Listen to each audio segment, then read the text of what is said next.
Radio Philippines Network, Radyo Onda, TXKT Davao, member, kapisanan ng mga broadcaster ng Pilipinas.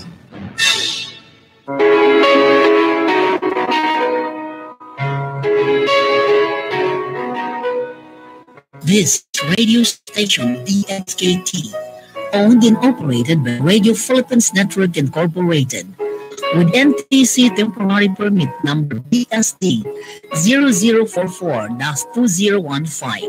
Radio station DXKT operates on 1071 kHz from 5 a.m. to 11 p.m. with a power of 5,000 watts. Our transmitter is located at Bulton, Isla. The studio is located at Circumferential Road, Marfori Heights, Davao City.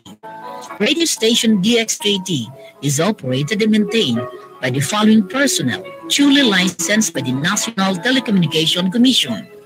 Julito Bailas, Chief Technician, First Class Radio Telephone Operator.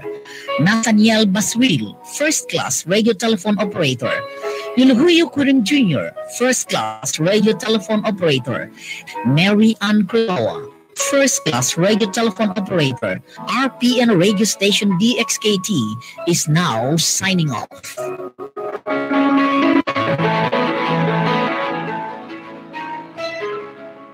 Ayang magiliw, teras ang silanganan, alam ng puso, sa titik mo'y buhay.